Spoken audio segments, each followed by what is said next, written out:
Slava Ukraini, Heroyam Slava, or Glory to Ukraine, Glory to the Heroes.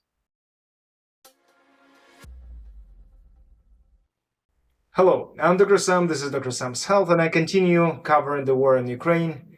Last time I made a video, it was the video about the first part of very common Ukrainian greeting, which is Slava Ukraini, Glory to Ukraine.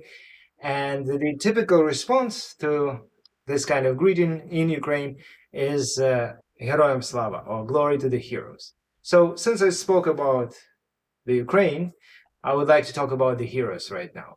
And I will have a special guest who's my classmate, a wonderful guy who is fighting for Ukraine, actually, for my city as we speak. And he reached out to me recently, like, he needs some help, and obviously I'm doing my best to help him. But also I realized that it was a great opportunity to actually speak to somebody who is there, who has been fighting for Ukraine over the course of several years, somebody who was in Donbass area between 2014 and the current time, and somebody who is defending my city right now. Before getting into the meat of this video, I would like to make my regular disclaimers, which are: I'm a medical doctor, but I do not give any kind of medical advice here over social media. And of course, the opinions that will be presented in my video, they are just opinion of mine and of my classmate, Ukrainian warrior, and they do not represent the opinions of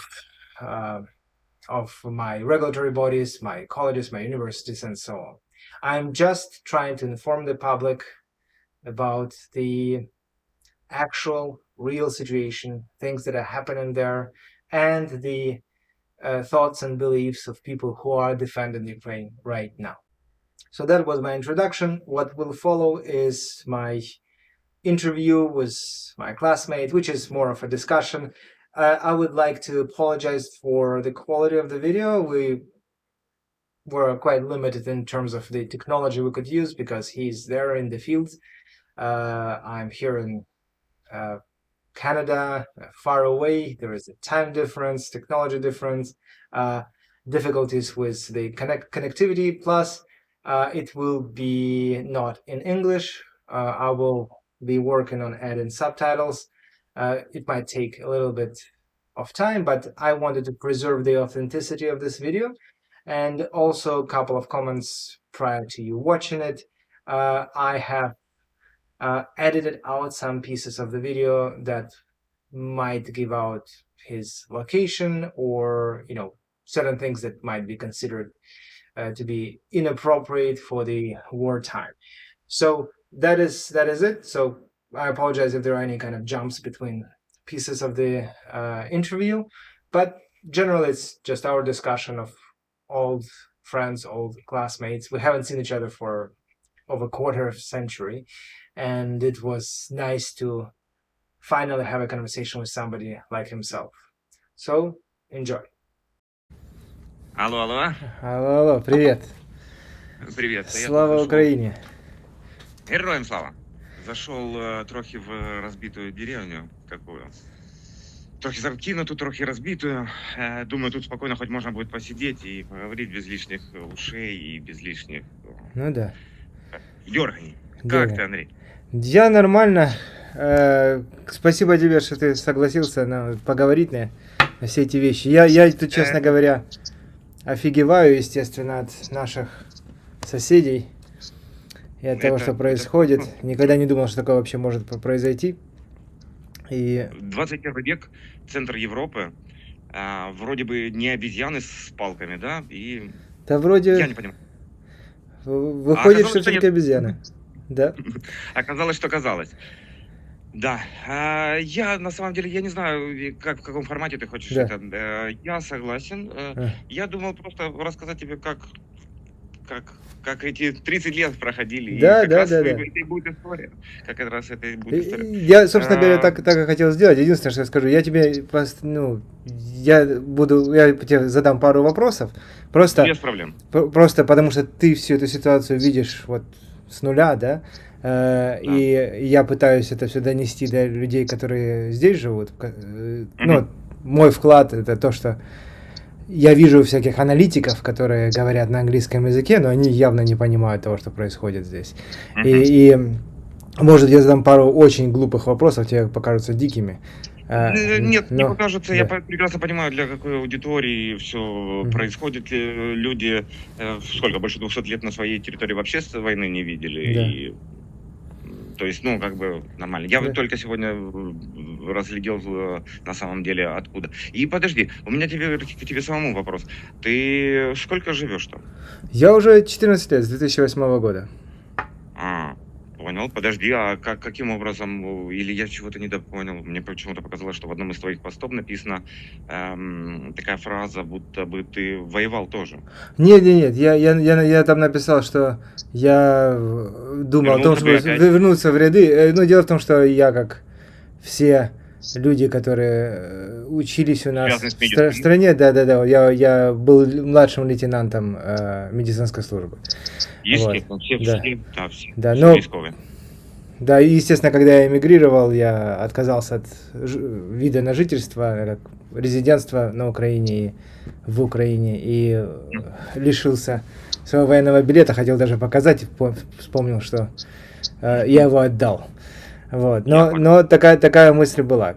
Не знаю, к сожалению или нет, но вопросов про это у меня тоже очень много. Вот, Достаточно людей, даже у меня в подразделе есть люди, которые вернулись после 24 числа. Из Италии, вот, например, у меня есть человек, который 20 лет прожил в Италии, он по-итальянски говорит лучше, по-моему, чем по-русски точно, потому что он сам со Львова.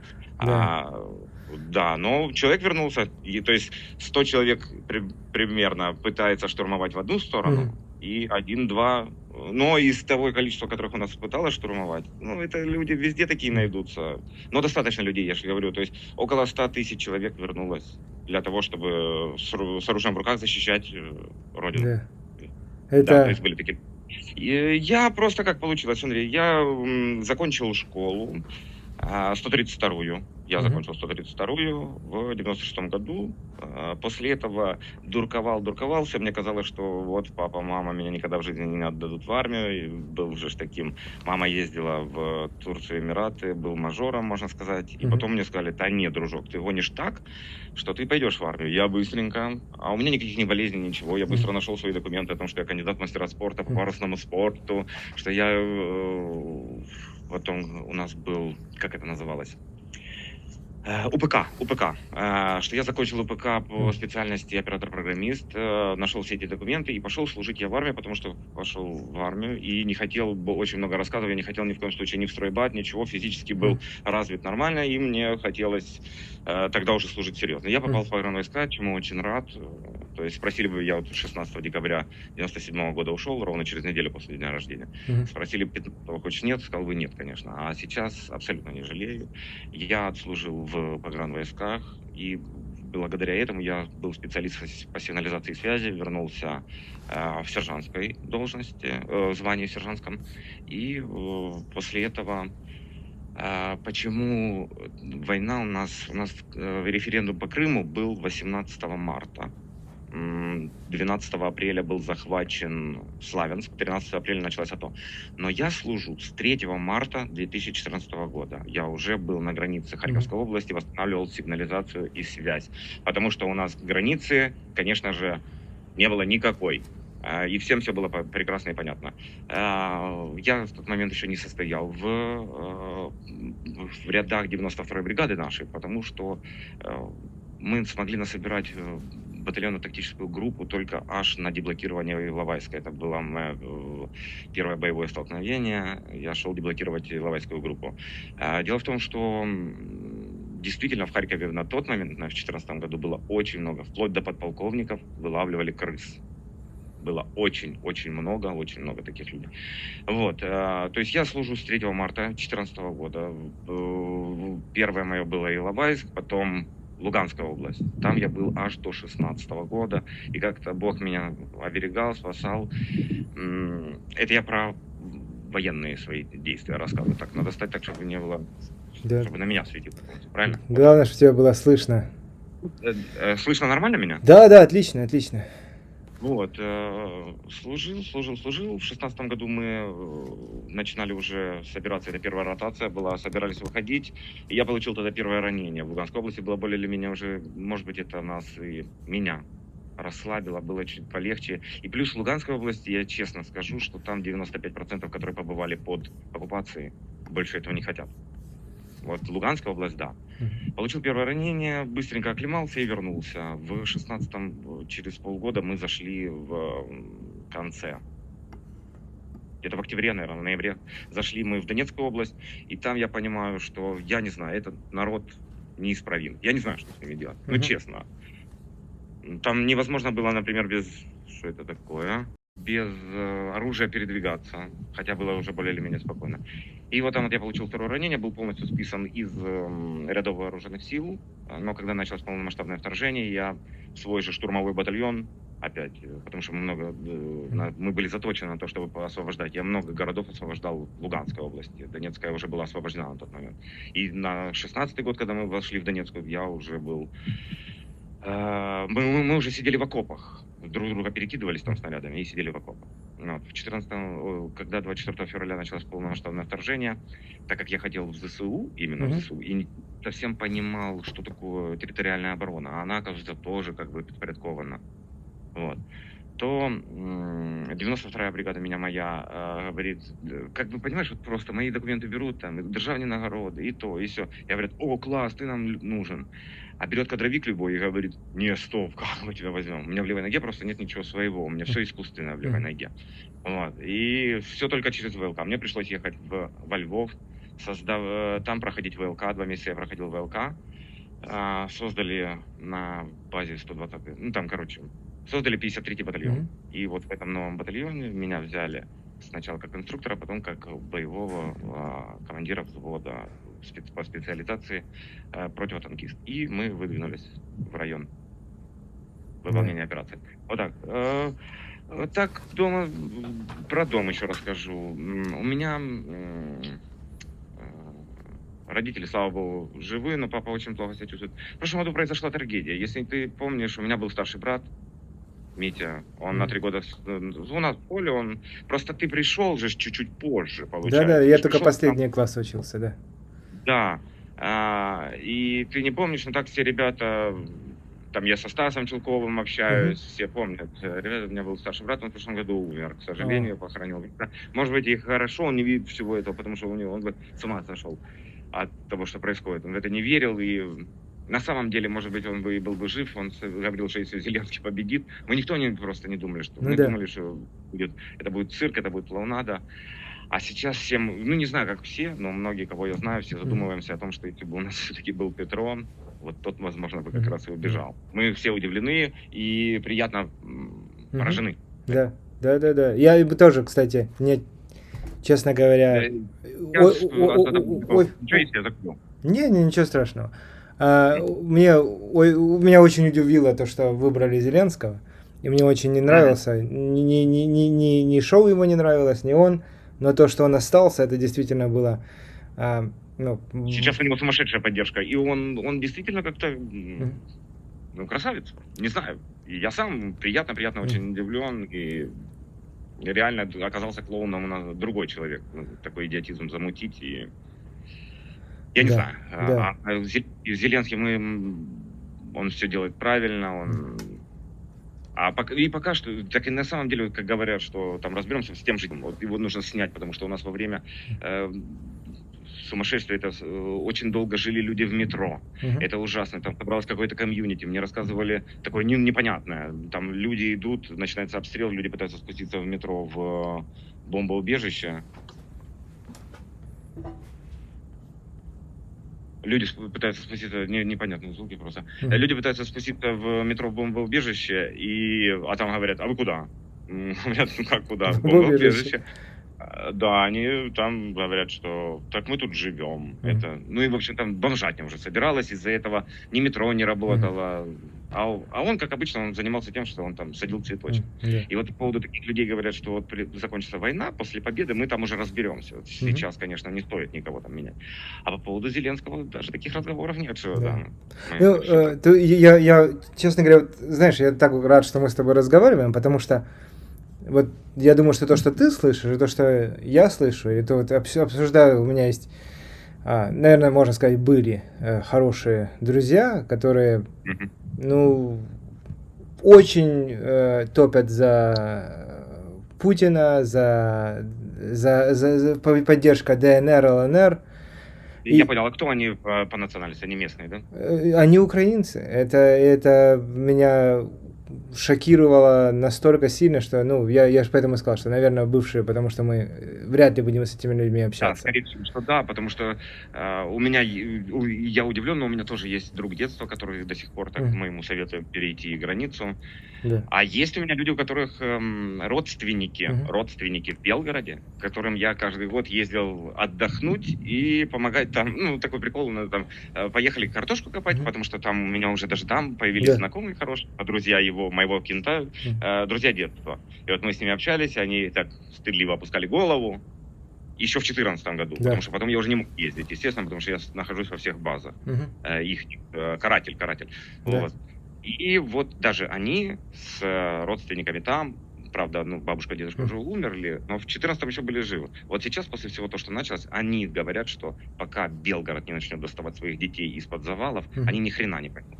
И они говорят, мы на это полностью согласны. Мы призываем к этому, чтобы перестали сживать сопли, и давайте делать из Белгорода буферную зону, потому что Харьков потерпает так, что... Ну, у меня теща еще вдобавок просто живет, я такого натерпелся. У меня теща жила. Наталье уже 112. Это последние 3 шестнарика, которые, ну, ей ближе до Чугуева, чем до центра. Да. То есть, и там такое происходило. У меня просто жена в тот момент была как раз у тещи и занималась внуками. У меня уже 2 внука есть. У тебя 2 внука? Да, это, правда, вторая жена, но все равно, получается, это дочка приемная. Мы 10 лет вместе, дочка приемная. Ей 22 года, точно так же, как моему сыну. Но это у нее 2 внука. Вот это да. Вот это да. Ну, ты молодец. Ну, вот я хотел спросить вот про Харьков. Я читаю, у меня родители были, кстати, в Харькове, когда все это дело началось. Они эвакуировались. Смог вывести, да? Что говоришь? Смог вывести, смог организовать. Да, но я бы даже сказал, что без моего участия. Они сами эвакуировались из Харькова, я там как мог помог на границе с Польшей, в Польше. Вот, и я очень рад, что у них такая возможность была. Они стали гражданами Канады буквально год назад. Я их очень тянул долго, и ну, для них не было проблемой вообще сюда приехать, не было никакой волокиты с документами и так далее. Но вот они рассказывали про эту стрельбу, про бомбежки. Я так понимаю, что они продолжаются, да, каждый день прилетает. Каждый день это сумасшествие прилетает, бомбят. Сегодня попали во двор 5-й школы. Это на Иванова. Да, я помню. не знаю. Я в детстве ходил в бассейн. Да. Это от площади, получается, вот ты проходишь, если смотреть на здание облгосадминистрации, с правой стороны это улица Иванова. Да. Ты проходишь первый перекресток, это улица Чернышевского, и сразу с левой стороны после этого перекрестка вот это вот школа 5-я. Я ее, кстати, помню очень хорошо, потому что я ходил в лицей искусств. Что ты меня не перебил? Зачем я это рассказывал? Ну, как, все рассказываешь, делишься. Я помню 5-ю школу, и все эти районы, знаешь, меня очень... Ну, там все, конечно, расстраивает, но вот этот дворец труда, дворик, я не знаю, почему. Вообще. У меня самый любимый был дворик в моей жизни, я вот смотрю, как он разрушен. Красивый, потому что, я не знаю, центр это все мое, это Да. все мое родное. Да. Да, это очень печально, и аж слезы на глаза наворачиваются. Столько просто видосов есть классных, какой он был, и какой он, к сожалению, становится. Они уничтожают его. А все происходит из-за того, что вот у меня жена это прямо все и наблюдала. 24 числа в 4:20 начали бомбить. У нее просто, получается, 100 метров до окружной. Да. Это ее огороды там. Вот такие. А потом за окружной 100 метров воинская часть, ПВО, связь, ее начали в 4:20 бомбить. Где-то около 6:15 утра выскочило 4 машины, 2 МТЛБ, БТР-80 и Тигр. Выскочили на этот перекресток, тот, который на Циркуны выезжает. Да. Она просто на 13 этаже живет, и ей видно его. Да. Они выскочили, и они реально ходили и ждали, что вот их встретят. Плюс вот эти вот те, которые 4 Тигра прорвались в Харьков по Шевченко, и потом в 128-й школе они были сожжены спецназом. Да. Очень смешно. Короче, потом нашли в школе заготовленные для них продукты. То есть кто-то все-таки изнутри ждал. Да. Я имею в виду, что и эти ходили там, лицом торговали, они ждали, что их встретят. Их встретила Нацгвардия. Их встретила Нацгвардия и просто-напросто размотала там за 3 секунды и ушла в закат. Молодцы ребята, развалили все. Я имею в виду, что теперь происходит это. Он обиделся очень сильно. Он очень рассчитывал, что Харьков... Просто город-миллионник, я как военный тебе могу сказать, его взять невозможно, если его не сдают изнутри. Да, согласен, 100%. Да. Его можно только уничтожить, и на что он очень сильно обиделся, потому что на Харьков он рассчитывал, что Харьков прямо его там встретит с цветами. Но мы что, может быть, в 2014 году это как-то прокатило бы, 50/50. Но остальные-то вот эти 8 лет мы наблюдали просто, что мы хотим, как мы выбираем себе президента. Не понравился Петров? Есть за ним какие-то бока? Пошел вон. И куда катится тот Мордор именно? Что у них просто происходят такие вещи, к которым стремиться только может полный идиот или... Несменяемая власть, один и тот же человек, что там, что в Беларуси. Потому что подпитка должна быть какая-то. Это ж вампир кровожадный. Ему нужны новые территории. А теперь этот момент будет все сокращаться и сокращаться. То есть сейчас, после Крыма, ему нужно было 8 лет, он понимал, что все, если он сейчас ничего не сделает, то как бы его власть сменится. Вот прошло 8 лет. Теперь, если бы у него что-то получилось, то ему следующее нужно было бы... Европа сейчас смотрит на нас. Следующее будет Европа. Только время это сократится. Не будет этих 8 лет. Будет год-два, и будет тактическое ядерное оружие. К сожалению, люди не хотят его понимать. Многие. Они думают откупиться. Ну ладно, хорошо, у нас хорошо получается воевать, как оказалось. А дайте нам оружие. Мы справимся. Я поэтому и вот этот... Мы эти 5000 касок из Германии ждем сколько? 184 дня. Да, уже, наверное, даже уже 186. Это какой-то анекдот с Германией, действительно. И, вот, знаешь, я очень благодарен Польше, Англии. Поляки вообще такие молодцы, потому что я знаю, как родителям они помогли, и как вообще всем украинцам, и танками помогли. Хотел тебя спросить, вот мое впечатление тоже было, знаешь, такое, что, вот это все вторжение, оно шло с задумкой, что изнутри будет какая-то поддержка, что они за 3 дня прокатятся, не будет никакого сопротивления, как в Грузии, как в Крыму и так далее. Они очень сильно прокололись, и после этого народ наш, к счастью, оказывает сопротивление.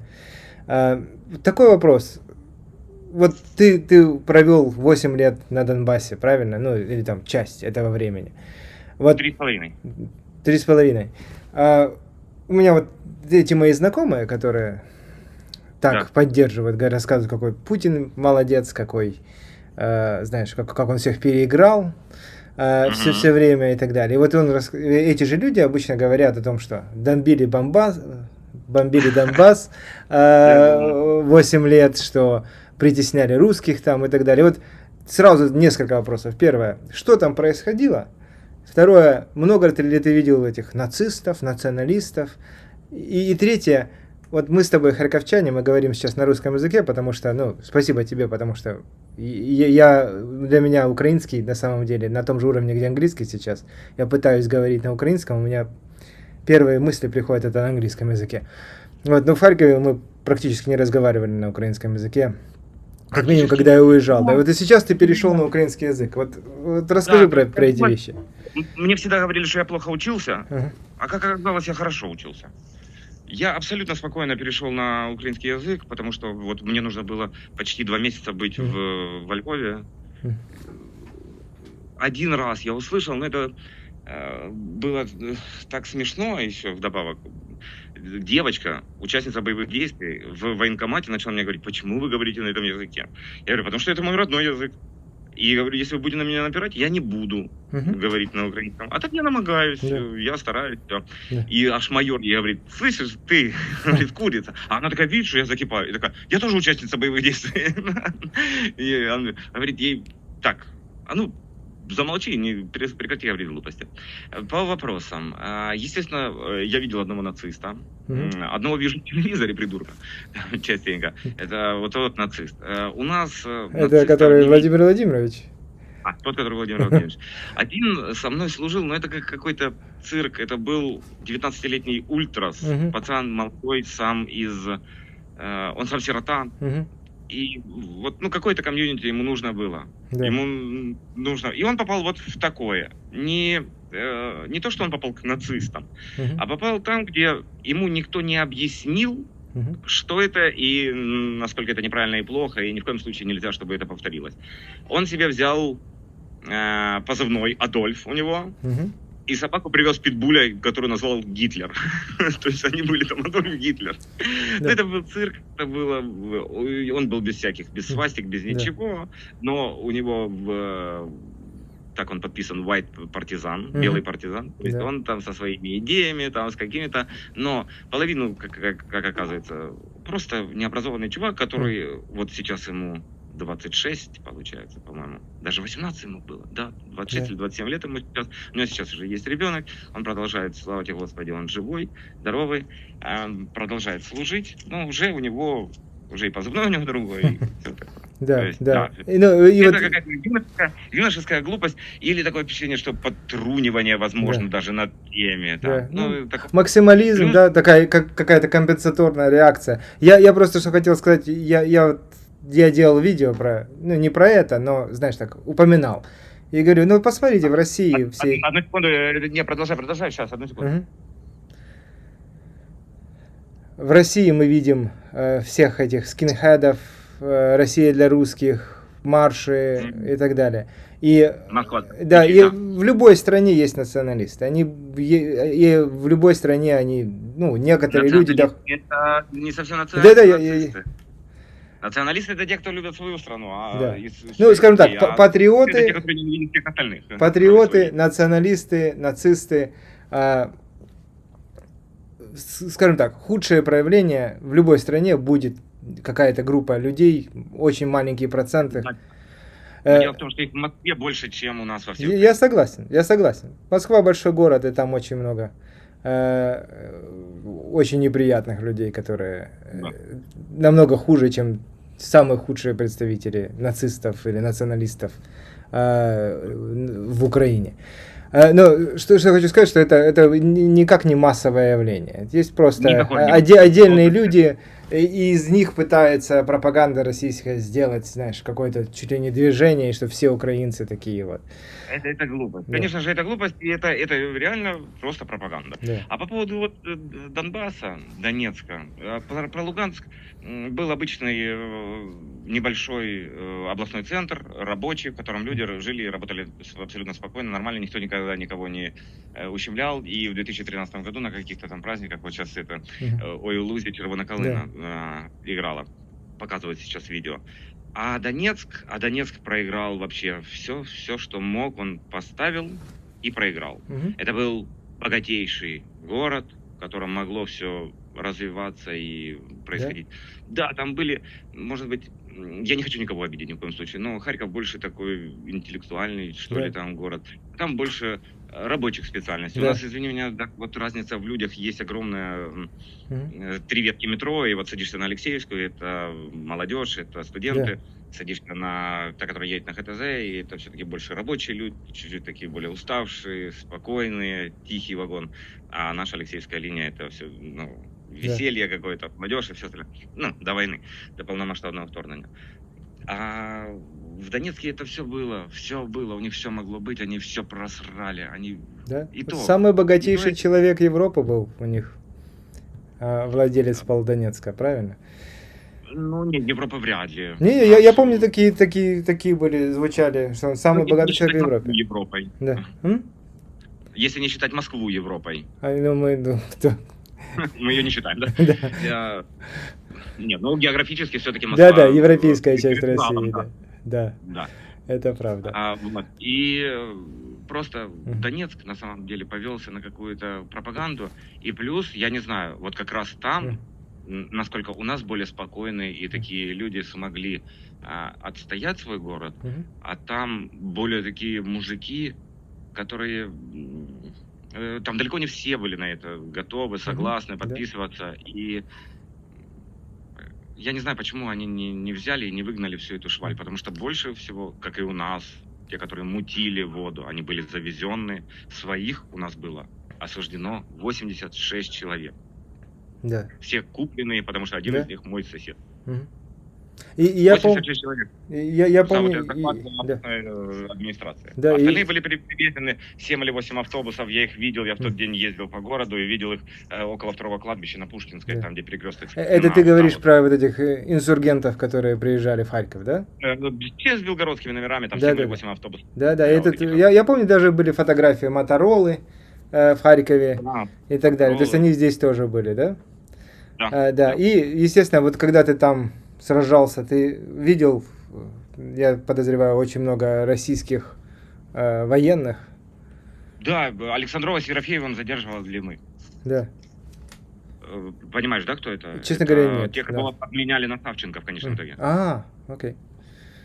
То есть... Вот этих вот задерживали мы, это они зашли, это Тольяттинский, по-моему, спецназ, они зашли, убили нашего одного человека, но парень молодец, парень успел предупредить, так что они не вырезали всех дружно.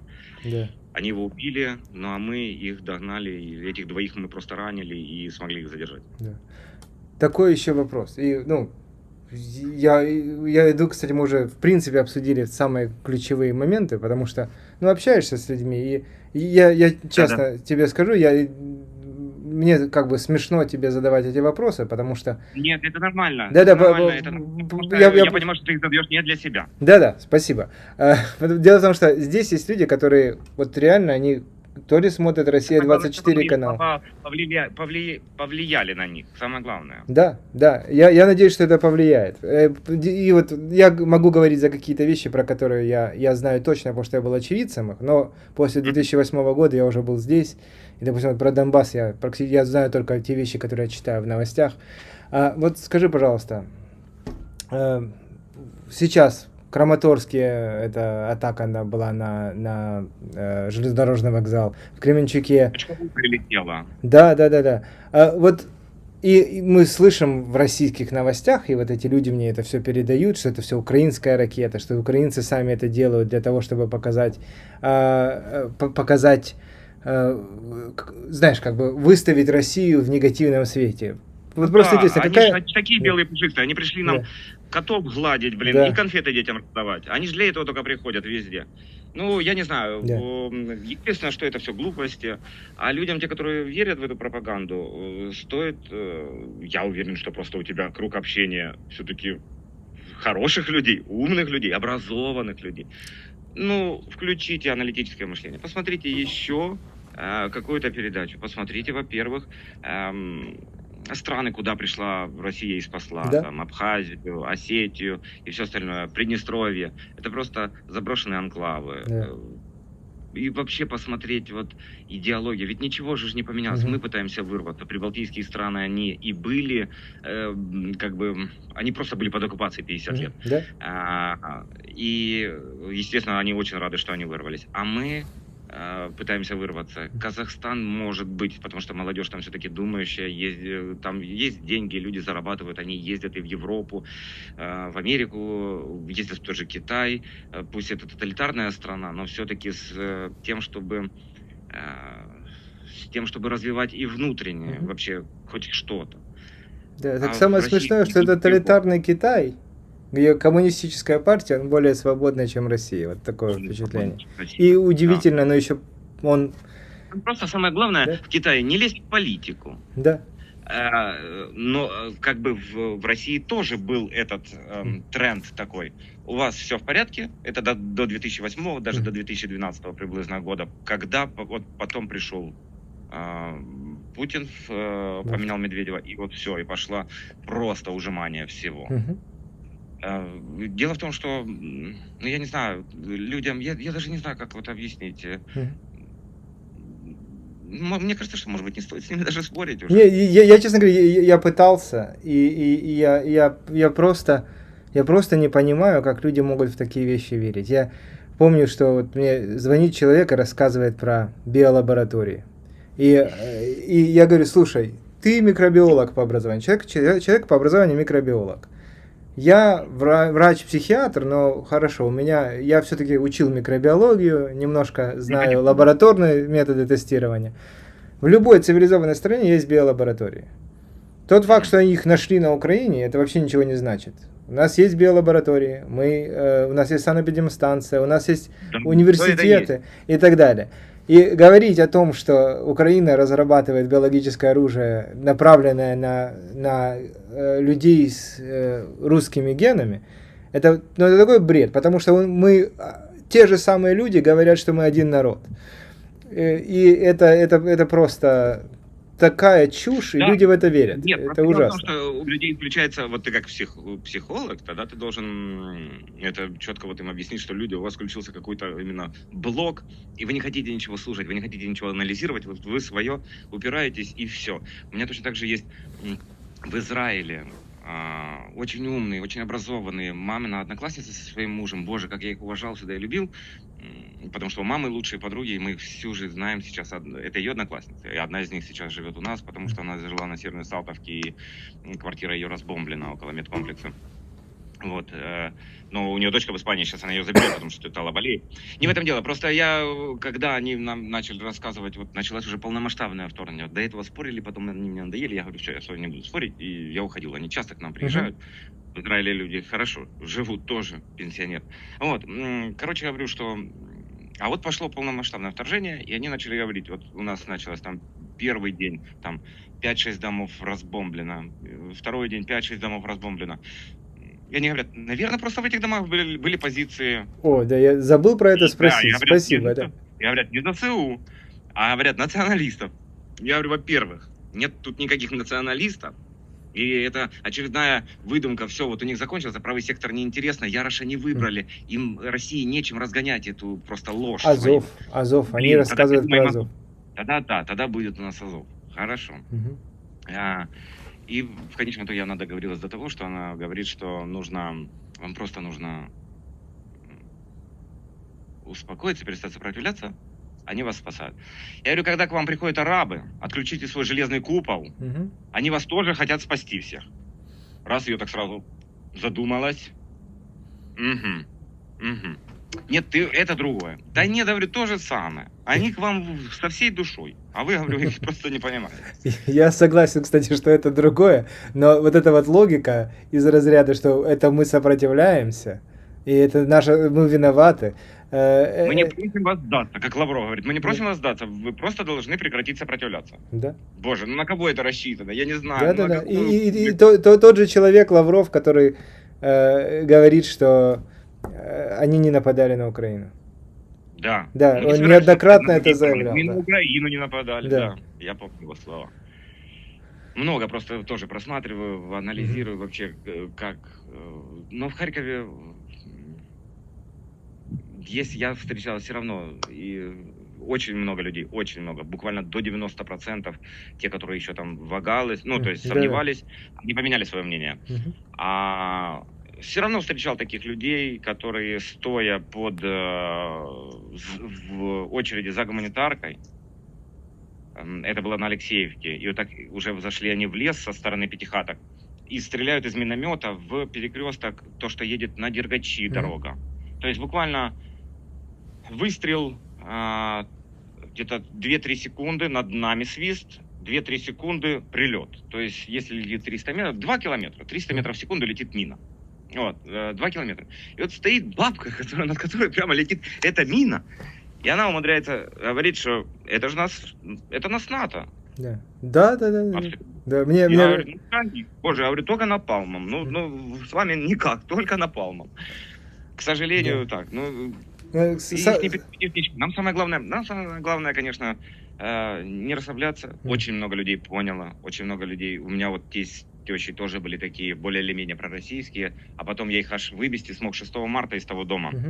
Потому что тесть у меня уселся в кресло и говорит, меня эти мрази пусть тут и убивают. Настолько поменялось, то он там все, Россия, Путин, это все, вы вот... Денис, я не понимаю, зачем ты поехал на Донбасс? Я говорю, я поехал, чтобы оно сюда не пришло. И всем своим я говорил, чтобы оно сюда не пришло. Да, ну где-то там 300 километров, это что знаете? Ну вот, где-то там. 300 километров это 5-6 часов на танке, да?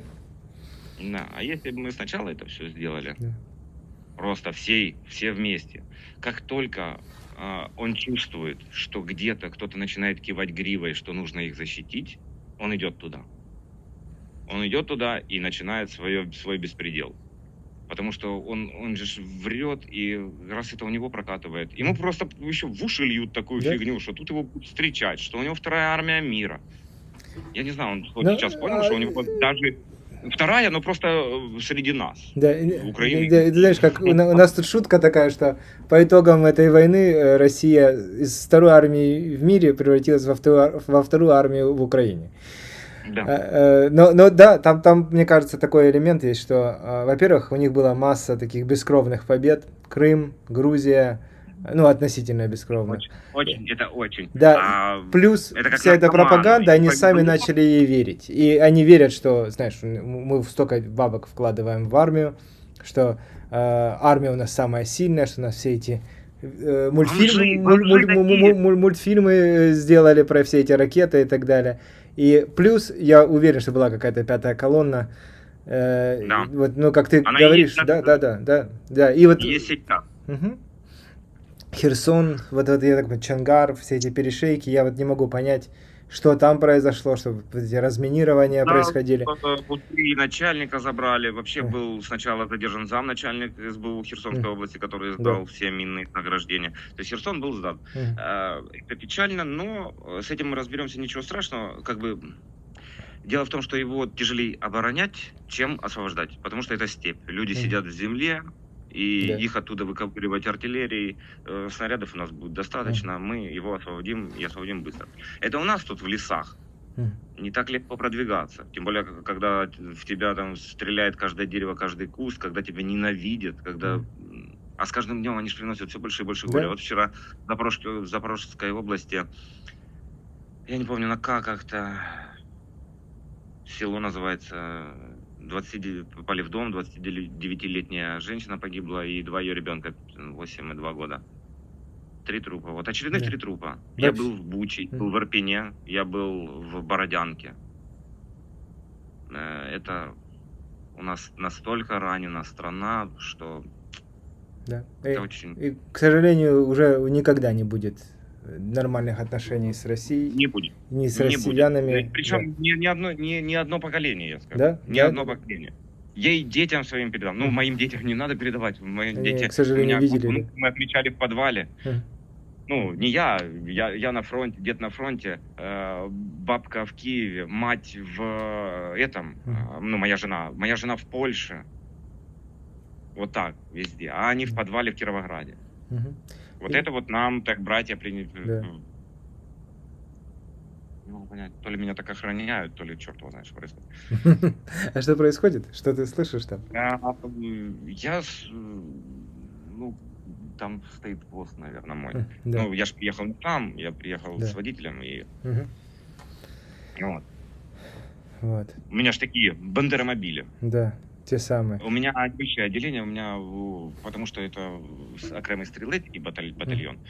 У меня небольшие отделения, у меня всего по 4 человека, то есть старший машины, водитель машины и 2 оператора, которые с нашими трубами. Вот что-что, а вооружение у нас есть все. Мы полностью обучены. У меня даже есть такой прикол, что в военном билете я проходил специальное обучение и потом ребят учил. Вписано, что я оператор ПТРК «Джавелин». Вот, то есть вооружение у нас есть все.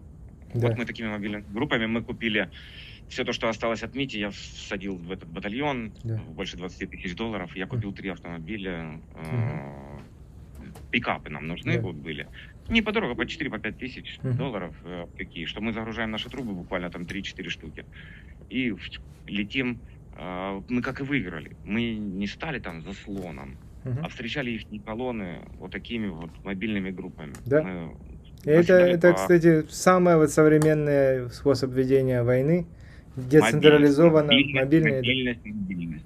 И разведка, связь. Да, Разведка, да. связь. Поэтому я вот разговаривал с Виктором, правильно? Виктор Седлецкий, правильно. Да, видели. Вот. Да, и он там спрашивал, что нужно.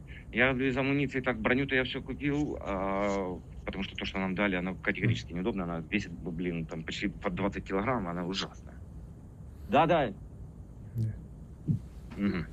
Она весит под 20 килограмм, и мы покупали броню. Он спрашивает, из такого что нужно? Я говорю, да, нужны каски, ну, блин, потому что наши, они хорошие, мы их проверили, но они неудобны. Когда у меня тут что-то, у меня Да. каска прямо упирается. А там такие вещи, что ты сидишь то так с этим монитором, то... Да. Вот. Я все поузнаю. Не, молодец, тоже. Да. Вник как-то в это. То каски мне нужен планшет. Из такого, что... лафет нужен. Мне подогнали такую вещь, я тебе говорил, да, квадроцикл. Волонтеры привезли. Вот эти те, которые привозят, просто сегодня везут в второй тепловизор. Мгм.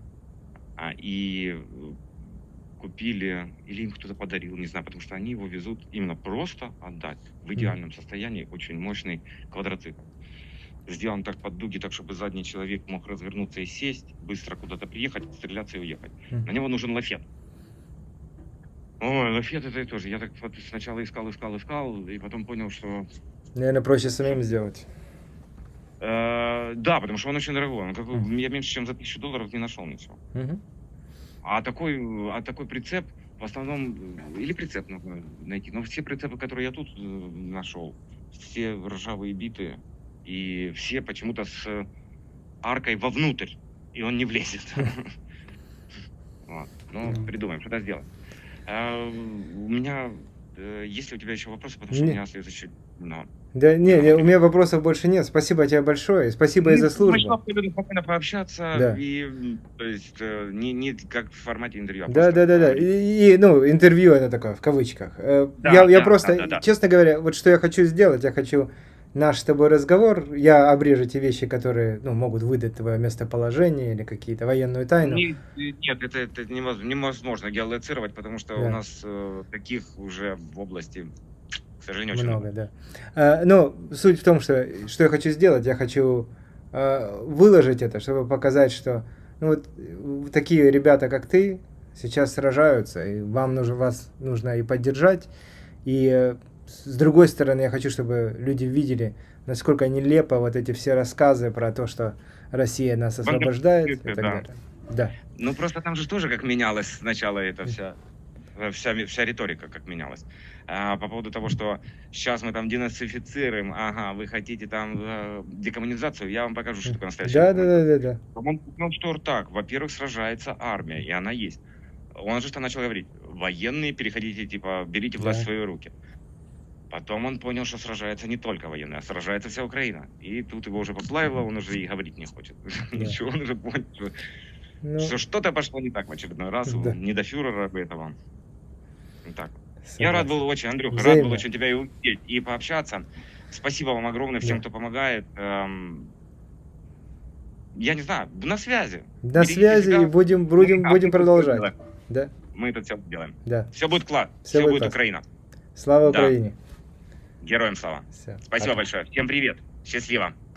So that was my interview, my conversation with my friend, my classmate, the true Ukrainian hero who is fighting for Ukraine right now, fighting for our hometown at this particular moment, and who is committed to continue his fight for our independence, for our freedom, for our lives, essentially, for as long as it will take. And I would like to add a couple of things. I just hope that, after watching this interview, you see that the things that I communicate to you, my understanding of the realities of this war and of the history of Ukraine, the previous conflict that started in 2014 and lasted until the full-scale invasion, they're quite realistic. And I hope that you see that there are no Nazis in Ukraine who are running the country.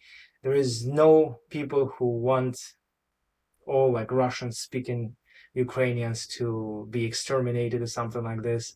And I hope that you see how unfair and justified this war is and how tough the fight that Ukrainians are fighting right now. I was always fascinated by, the legendary fighters of the past. Like classical example would be the 300 Spartans who stood against the whole Persian army. And I think that guys like my friend, I just don't want to name him at this point, the people who were on the Snake Island, these people are waging the fight of the same magnitude. They are the heroes of today, who are stopping the Russian horde effectively with very minimal resources. But they are fighting for their land, they're brave, and they are the true heroes. And this saying, Slava Ukraini, Geroyam Slava, it acquires an absolutely new sense these days. When we're talking about the glorious past and present of Ukraine and the glorious deeds of our warriors, our heroes, our men and women fighting for Ukraine. So having said that, I'm going to wrap up this video, and I would like to ask you for a favor.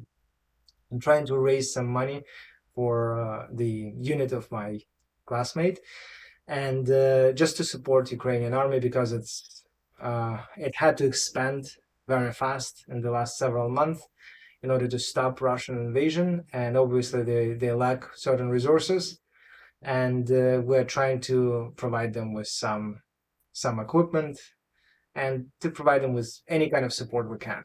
So if you want to make any sort of donation, please let me know. I will be in contact with you, and I'll be happy to either take this donation and pass it to his unit, or to just like direct you to help you make this donation to this guys. So also, if you don't feel like making a donation, you can always support me in my fight for Ukraine by liking my channel, subscribing, hitting the notification bell, leaving comments, making this video more visible, and promoting it. Thank you so much for that, and for your support, and for watching, of course. Slava Ukraini! Героям слава!